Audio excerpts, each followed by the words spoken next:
Hello అండి అందరికీ. ఈ వీడియోలో ఐరన్ ప్లేట్స్ ఏ విధంగా స్టిచ్ చేయాలో చూద్దాము. దీనికోసం అయితే కంప్లీట్ శారీ యూస్ చేస్తున్నాను. శారీకి ఫ్రంట్ ఇలాగా ప్లెయిన్ వచ్చింది, దీన్ని కూడా రిమూవ్ చేసేస్తాను. అండ్ ఫుల్ శారీని యూస్ చేస్తున్నాం కాబట్టి ప్లీట్స్ మంచిగా వస్తాయి. అండ్ పళ్ళు బ్లౌజ్ పార్ట్ని కూడా సపరేట్ చేసి రిమైనింగ్ ఎంత ఫ్యాబ్రిక్ ఉందో దాన్ని మనము లెహంగా ఆర్ ఫ్రాక్కి యూస్ చేస్తున్నాము. టోటల్ నాకైతే ఈ ఫ్యాబ్రిక్ ఉంది, 148 ఇంచెస్ ఉంది టోటల్ ఫ్యాబ్రిక్. పళ్ళు ప్లెయిన్ అండ్ బ్లౌజ్ కట్ చేసిన తర్వాత ఈ ఫ్యాబ్రిక్ ఉంది. ఫ్యాబ్రిక్కి రెండు వైపులా ఇలా ఫోల్డింగ్ వేసి స్టిచ్ చేసి వేసుకున్నాను. ఇది మనము ప్లీట్స్ పెట్టడానికి ముందే స్టిచ్ చేసి రెడీగా పెట్టుకొని దీని తర్వాత ప్లీట్స్ స్టార్ట్ చేస్తాం. ఇక్కడ మనకి టోటల్ ఫ్యాబ్రిక్ 148 ఇంచెస్ ఉంది. ఫ్రాక్ స్టిచ్ చేస్తున్నాను. ఎక్స్ట్రా సీమింగ్ అలవెన్సెస్ 1.5 ఇంచు పెడతాను రెండు వైపులా. సో దీన్ని మైనస్ చేసుకుంటున్నాను. సో 145 ఇంచెస్ ఉంది టోటల్గా. ఫ్యాబ్రిక్ 3 ఇంచెస్ తీస్తే 145 ఇంచెస్ ఉంది. ఇక్కడ నాకు నడుము లూజు 30 ఇంచులు అండ్ ఒక్కొక్కటి 1 ఇంచు ప్లీట్ విడ్త్ పెడుతున్నాను అనమాట. సో నడుము లూజు 30, ప్లీట్ వెడల్పు 1 ఇంచు. టోటల్ ఫ్యాబ్రిక్ని నడుము లూజుతో భాగిస్తే ఏదైతే ఫ్యాబ్రిక్ వస్తుందో మెజర్మెంట్స్ వస్తుందో అది మనకి ఒక 1 ఇంచ్ ఒక ప్లీట్కి మనం వాడాల్సిన ఫ్యాబ్రిక్ అనమాట. అదే నేను 1/2 ఇంచ్ ప్లీట్ పెట్టాను అనుకోండి. సో సపోజ్ కస్టమర్ నాకు 1/2 ఇంచ్ పెట్టండి ప్లేట్స్ అని చెప్తే అప్పుడు నడుము లూజు మనకి 30 ఇంచులు అలాగే ఉంటుంది, బట్ ప్లీట్ విడ్త్ తగ్గుతుంది అనమాట. 30 + 30 60 ఇంచులు. ఫ్యాబ్రిక్ విడ్త్లో నుంచి టోటల్ ఫ్యాబ్రిక్లో నుంచి మనము ప్లీట్స్ని భాగిస్తే ఆ ఫ్యాబ్రిక్ మనం మెజర్మెంట్ తీసుకోవాలి. ఇక్కడ నేను సైడ్ 1.5 ఇంచ్ రిమూవ్ చేసి 4.9 ఇంచెస్ వచ్చింది కదా మనకి 1 ఇంచ్ క్యాలిక్యులేషన్కి. సో ఇలాగా 4.9 ఇంచెస్కి మార్కింగ్ చేసుకుంటూ వెళ్తున్నాను టోటల్ ఫ్యాబ్రిక్ మీద. అంటే ఒక ప్లీట్కి మనము 4.9 ఇంచెస్ ఫ్యాబ్రిక్ని వాడాలి. ప్లీట్ విడ్త్ 4.9 ఇంచెస్ కాదండి, ఒక్కొక్క ప్లీటు మనకి 4.9 ఇంచెస్ ఫ్యాబ్రిక్ యూస్ చేసి స్టిచ్ చేయాలి. స్టిచ్చింగ్ ఏ విధంగా చేయాలి అన్నది నేను మిషన్ మీద మీకు ఇంకా క్లారిటీగా ఎక్స్ప్లెయిన్ చేస్తాను. ఫస్ట్ అయితే ఒక ప్లీట్కి మనం ఎంత మార్క్ చేసుకోవాలి అన్నది టోటల్ ఇలాగా మార్క్ చేస్తున్నాను టోటల్ ఫ్యాబ్రిక్ మీద. ఓకేనా?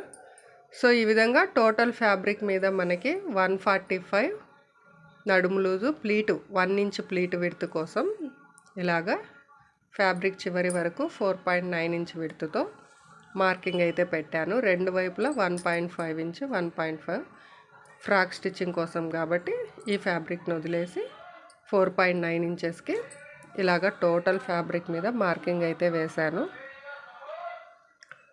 సో దీన్ని మిషన్ మీద స్టిచ్ చేసేటప్పుడు ఎలా చేయాలో చూద్దాం రండి. సో ఇక్కడ సైడ్ 1.5 ఇంచెస్ వదిలేయండి. నాకు 1 ఇంచ్ ప్లీట్ విడ్త్ కావాలని చెప్పారు కదా కస్టమర్.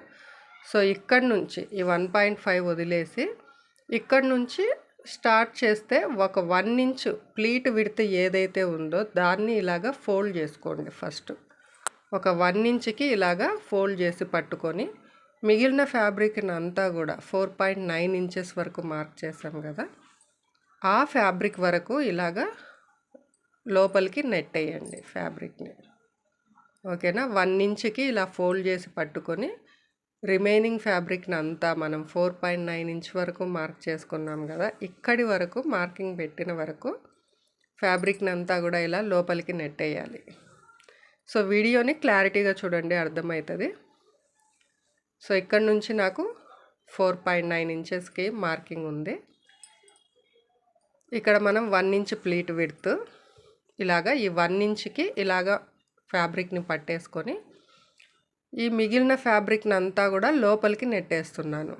సో ఇలా నెట్టడం వల్లే మనకి ఐరన్ ప్లేట్స్ అన్నది అలాగా నిలబడిపోతుంది, ఫ్యాబ్రిక్ ఎక్కువ యూస్ చేస్తాం కాబట్టి. సో వీడియోని క్లారిటీగా చూడండి, మీకు అర్థమవుతుంది. ఈ మార్కింగ్ వరకు 1 ఇంచ్ని ఇలాగ పట్టుకొని స్టిచ్ వేసుకోవాలి. ఇక్కడ మీరు చిన్న టిప్ అయితే చెప్తాను, కంటిన్యూగా స్టిచ్ని రానివ్వకండి. ఒక ప్లీట్ అయినా వదిలేసి స్టిచ్ అక్కడ ఆపేయండి సూదిని. ఎందుకంటే ఎక్కువ ఫ్యాబ్రిక్ లోపలికి నెట్టేస్తాం కదా, దీనివల్ల ఫ్యాబ్రిక్ అన్నది లోపలికి మూవ్ అవ్వదు. కాబట్టి మినిమం ఒక 1 ప్లీట్ అయినా వదిలేసి స్టిచ్ ముందు అంటే 2 ప్లీట్స్ కుట్టేటప్పుడు ఒక ప్లీట్ని వదిలి దాని వెనకాలే స్టిచ్ ఆపేయండి. ఇలా మనం ఫ్యాబ్రిక్ని లోపలికి నెట్టాలంటే కంటిన్యూగా స్టిచ్ చేస్తే ఫ్యాబ్రిక్ని నెట్టలేం కదా లోపలికి. సో దీనికోసం ఒక ప్లీట్ వెనకాలే స్టిచ్ ఆపేయండి.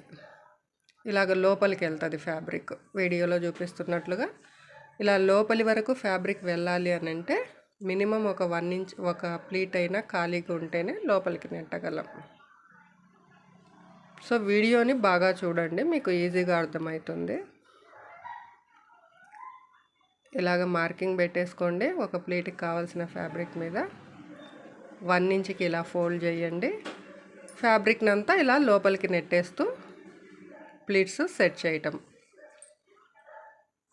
ఇది మనకి 1 ఇంచ్. 1/2 ఇంచ్ అనుకోండి, 1/2 ఇంచ్ని ఫోల్డ్ చేయండి. మనకు ఒక ప్లీట్కి ఎంత ఫ్యాబ్రిక్ వాడతామో అంతటిని ఇలాగ లోపలికి నెట్టేసుకోవాలి.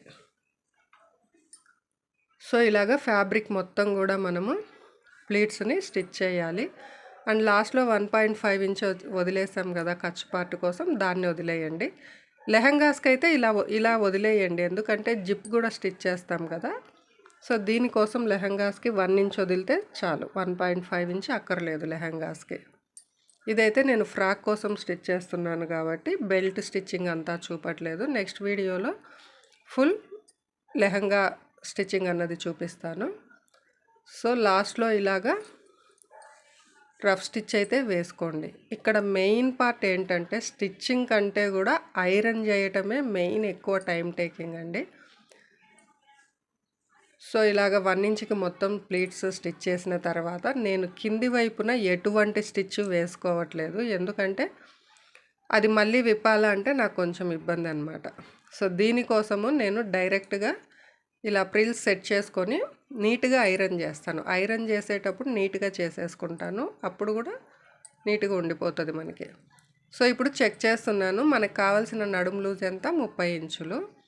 సో ఎక్స్ట్రా సీమింగ్ అలవెన్సెస్ 1.5 టోటల్గా 33 రావాలి. సో ఇక్కడ నాకు 33 ఇంచెస్ అయితే వచ్చేసింది అనమాట. సో నడుము లూజు 33 ఇంచెస్ అయితే వచ్చింది. సో నడుము కరెక్ట్గా ఉందో లేదో మరొకసారి చెక్ చేసుకున్న తర్వాత వీటిని ఐరన్ చేసేస్తాము. సో ఇది మన ఐరనింగ్ సెక్షన్ అనమాట. ఇక్కడ నేను స్టార్టింగ్ ఒక 3-4 ప్లీట్స్ని రెడీ చేసుకొని సరిగ్గా సెట్ చేసుకొని ఇలా పై వైపు నుంచి కింది వైపుకి నీట్గా ఐరన్ చేసుకుంటున్నాను. మొత్తం ప్లీట్స్ అన్నీ కూడా ఒక 3-4 సెట్ చేసుకొని నీట్గా ఐరన్ చేసుకుంటూ వెళ్ళాలి, ఒకటేసారి అన్నీ చెయ్యలేము. సో ఇక్కడ మెయిన్ ఇంపార్టెంట్ థింగ్ ఐరనింగే. దీనికి కొంచెం టైం టేకింగ్, బట్ నీట్గా వస్తుంది. సో నీట్గా అయితే జాగ్రత్తగా చేసుకోండి. ఇలా చేసిన తర్వాత దీని కంటిన్యూషన్ వీడియో, ఫ్రాక్ వీడియో కూడా నేను వీడియో అప్లోడ్ చేస్తాను. మిస్ అవ్వకూడదు అనుకుంటే ఛానల్ని సబ్స్క్రైబ్ చేసుకోండి. ఇదే మన ఫైనల్ అవుట్పుట్ ఐరన్ ప్లేట్స్ అనమాట. ఈ వీడియో మీకు ఎంతో కొంత యూస్ఫుల్ అయ్యింది అనుకుంటే లైక్ చేసి సపోర్ట్ చేయండి. Thank you all for watching. Bye. Thank you.